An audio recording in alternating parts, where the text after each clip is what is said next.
Добре дојдовте назад во Португалија. Opel Astra на фотографии изгледа атрактивно, но во живо соборува од нозете. Иако е поставена на истата платформа како и Peugeot 308, таа има свој идентитет и своја персоналност. Погледнете го само дизајнот. Визор се наоѓа секаде, и на предниот и на задниот дел од автомобилот. Зад беџот на Opel се кријат камери и многу асистенти кои олеснуваат работата на возачот. Лансирањето е со плагин хибрид кој има 1,6 литрен мотор со сила од 180 и 225 конски сили, но поинтересен за македонскиот пазар ќе биде изведбата со термички мотори. Нив ги има бензинци и дизели. Бензинците имаат 1,2 литрен мотор, веќе познат со 3 цилиндри од 110 и 130 конски сили, додека дизелот има 1,5 литри и исто така 130 конски сили. Можеби оваа спецификација ви е позната, и исти се моторите и менувачите како кај француското братче Peugeot.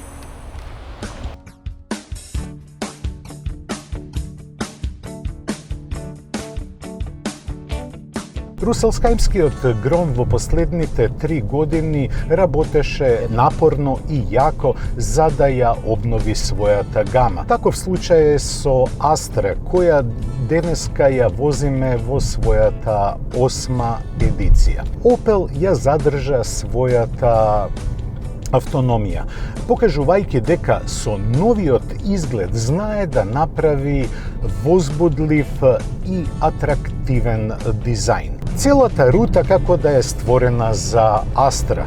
Во изминатите 100 километри возење почувствував дека, иако е поставена на истата основа со 308-ка, Astra има свој карактер.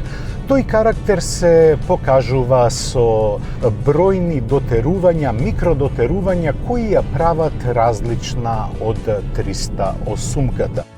Astra има германска култура. Тоа се гледа во самото управување.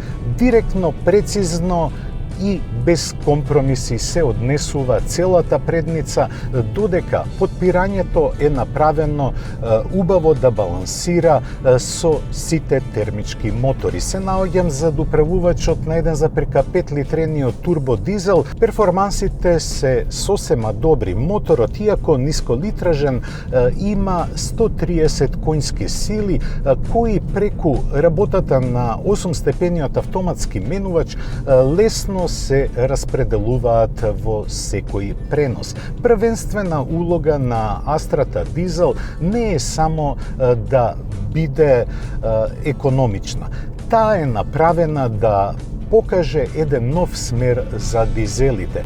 Дизел верзијата на Astra позитивно изненадува не само со агилноста, туку и со извонредната управливост и одличната звучна изолација. Со просечна потрошувачка неверојатни 4,3 литри, ја поминав мојата прва рута од 120 километри со дизелот.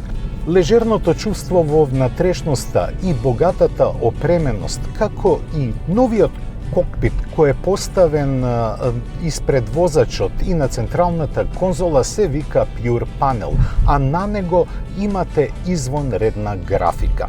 Веројатно дека групацијата Stellantis го надмина проблемот со чиповите. Најавуваат дека ќе се задоволат сите потреби на сите пазари. За ергономијата не сакам многу да зборувам, бидејќи таа е стокмена да ве гушне и чувствувате како да сте во заштита на целиот автомобил.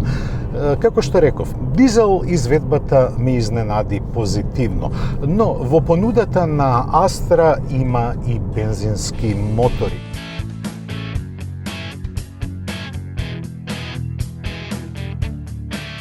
За рационалните и со помали спортски амбиции возачи предвидена е верзијата со 1,2 литрен турбобензински мотор. Во овој момент се наоѓам зад управувачот на верзијата со 130 коњи, која има две можни изведби на менувачи, 6 степен мануелен и 8 степен автоматски. Поради пониската цена се одлучив да ја пробам верзијата со мануелен менувач и не зажалив.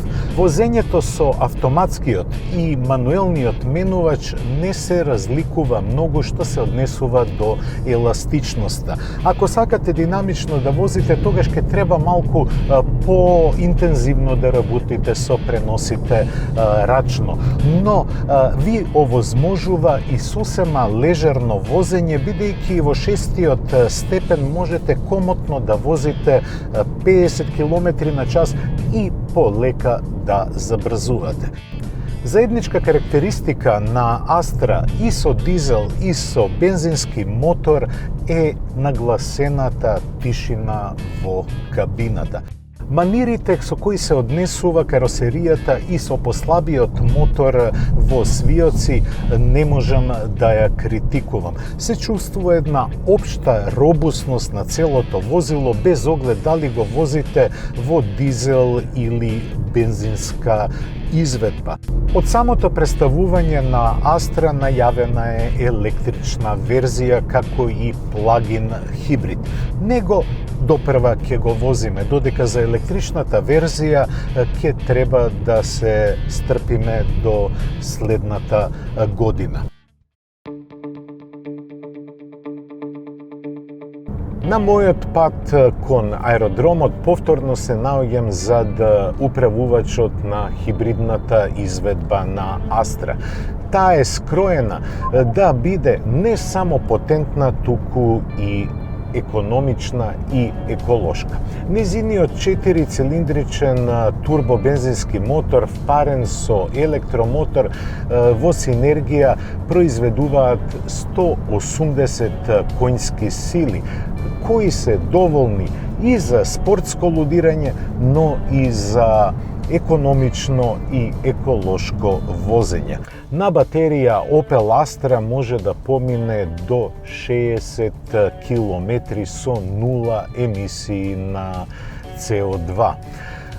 Токму за овие пригоди и е направена оваа верзија. Во услови на градски метеж и гужва на автопат до израз доаѓаат безбедносните асистенти, а нив ги има во Астра на претек. Хибридната верзија ја заокружува понудата на Opel Astra, барем до следната година кога ќе дојде на сцена потполно електричната изведба.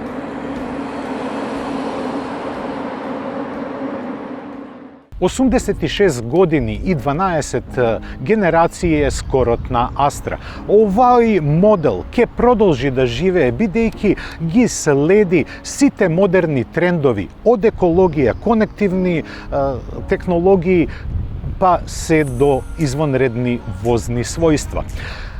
Астра беше најавена за македонскиот пазар за април, но за жал таа ќе пристигне некаде во средината на летото. Би требало околу јули кога ќе ги знаеме и цените. Но претпоставувам поради поставеноста во групацијата Stellantis дека Opel ќе биде нешто поевтин од Peugeot.